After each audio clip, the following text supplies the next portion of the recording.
Welcome back. Have you checked to see if your personal information has been compromised because of the humongous Equifax data breach? Are you kidding? Hackers gained access to the personal information of 140 million Americans, so there's a good chance you are a victim whether you know it or not. Has the Equifax breach freaked you out? Has it changed the way you shop? Do you pay in cash? And finally, have these huge corporations that have all our information in their collective act, are they getting their act together, figuring out how to prevent these kinds of hacks from threatening our financial livelihood? Joining us for more is Jeff Birnbach, a partner in the Sarasota-based cybersecurity firm Silent, and Jerry Zivic, our own consumer watchdog. Jerry, let me start with you because I can't tell you how many people who I talk to who are going to certain companies that are known to have breaches and just paying in cash and not using their charge card. I don't think that makes a difference. That's not going to save them because the data is still there. And as long as the data is there, it's exposed. There's 2 points really to look at. There's your own personal data that you keep at home and the data that all these companies keep. You have Equifax and all these other companies that knows what we wore yesterday. And there are points of entry there that we don't control at all. Jeff, what is corporate America doing about this? Well, I think people are becoming much more security conscious in the corporations. A number of states are imposing new regulations. New York was the most recent. DFS 500 requires any company that deals with financial information, financial data, to really raise the bar and do a better job of protecting people. So we're starting to see some reactions. Well, you raised 2 different issues there. One is, when you have been on this broadcast before, we talked about that there are not a lot of companies that are really being proactive about it. They're being more reactive. Correct. So question number 1 is, are you starting to see more companies out there like Equifax or companies in the financial services industry being proactive about their security?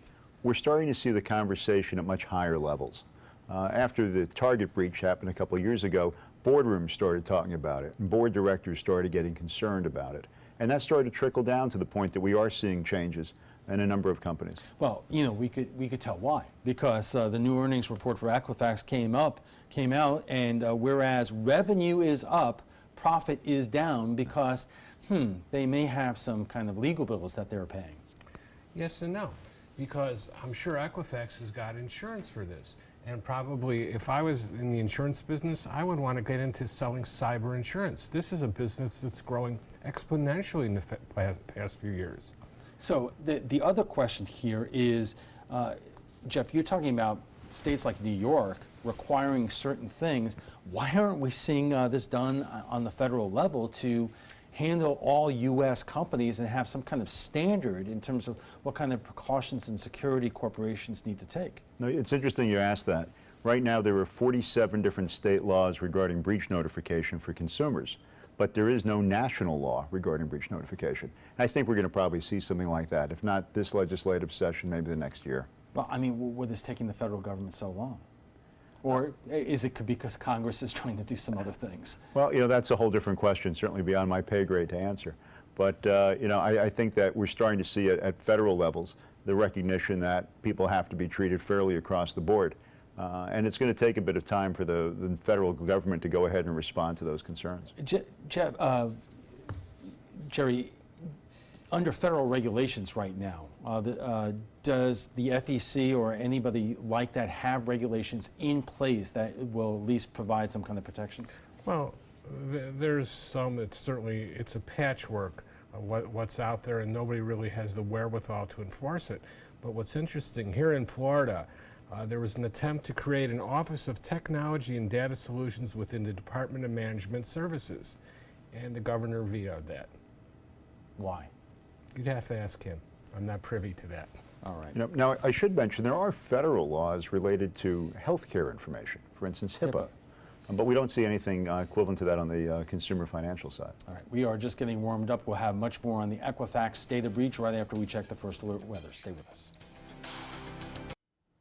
Welcome back. We are talking about the impact of the Equifax data breach and what steps we all better be taking. For joining us for more is Jeff Birnbach, a partner in the Sarasota-based cybersecurity firm Silent, and Jerry Zivic, our own consumer watchdog. So there are 2 issues here. What do we need to be doing to do everything possible to protect our own personal information? And what is corporate America doing to protect it? You know, we're talking about Equifax. There's a story right here that companies lose an estimated $4 billion each year to hackers. And Jeff, you believe that that is a conservative amount. But that kind of money, you would imagine, would be a motivation for corporations to find out what is the best technology is out there and use it. Companies are starting to respond, but like most times, many people put in a burglar alarm after they've been robbed. Well, a lot of corporations are starting to move forward, being reactive instead of proactive. Is the technology out there that companies, big and small, can buy to basically protect their systems 100%? Nothing can be 100% secure if it's going to be connected to any public-facing networks. But there are things you can do to dramatically reduce your vulnerabilities and your exposure. So I take it the majority of the business of Silent is companies that have had a breach and come to you after the fact. Many times we're brought in to do incident response and active investigations while the incident is still occurring. And how much of your business are companies saying, you know what, we want to make sure that we don't have a problem in the first place? The majority of companies, after the initial engagement, would like us to stick around and help them solve their problems so they don't have any future recurrences. So Jerry, we talked about something like 145 million Americans are victims of the Equifax data breach and may or may not know that right now. So, what should people be doing? Well, actually, I think what people should do is seek out some sort of insurance for being hacked. There are a number of companies out there that say they do this. A lot of insurance companies offer it as a rider on their home insurance. I think it's cheap money to pay to get some assistance if you have a problem. There are other companies out there like LifeLock that sell this service to you. Is it that worthwhile? You can make an argument either way. If they're going to do all of these services and help you, I don't know the extent of help they're really going to provide. But if your credit card gets hacked, you're going to get a refund on that. If your bank account gets hacked, you're going to get a refund on that. So I don't actually know what they're doing that we can't do. The problem occurs to me is that we all live such busy lives that it's really very difficult for a man or a woman, a family or whatever, to keep up with all the security routines that you need to do on your personal computer, whether it's ID, passwords and so forth.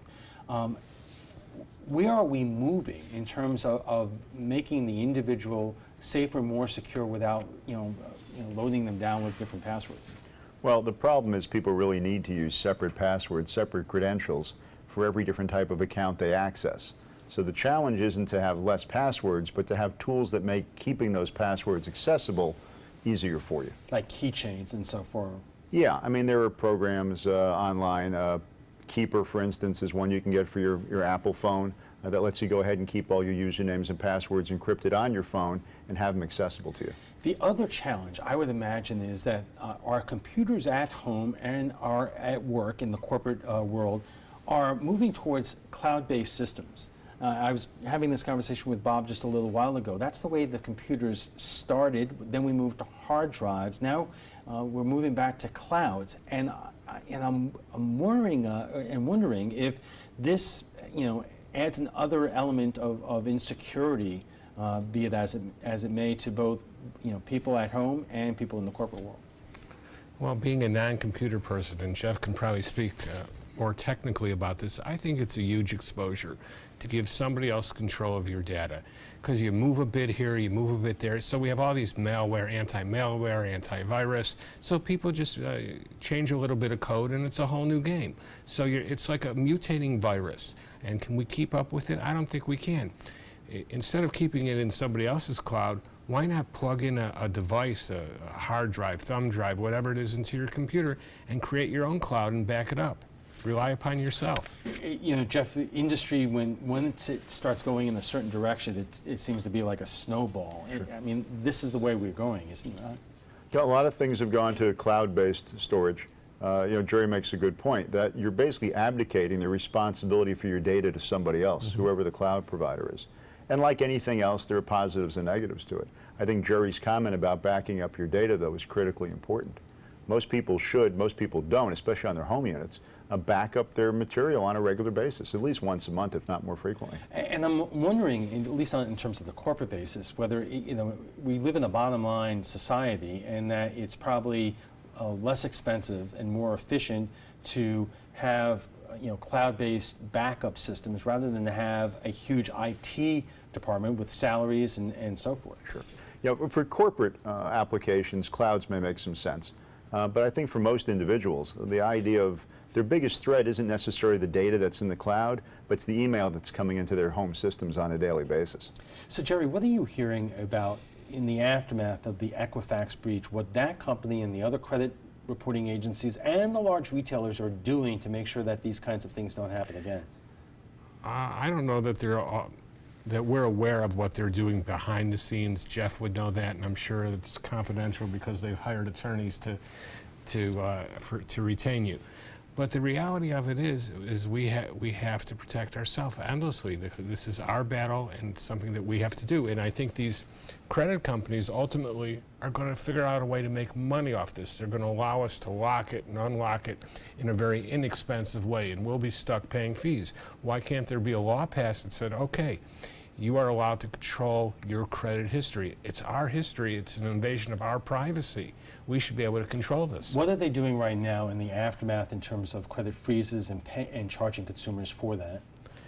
Right now, I can't speak to all the different companies. Right now, Equifax allows you till January something to do things for free. What's going to happen after that? After that, I don't know. And who in their right mind would trust Equifax to do anything other than the IRS, who gave them a new contract after the breach? That seems ironic, but there are also other credit reporting services. Right.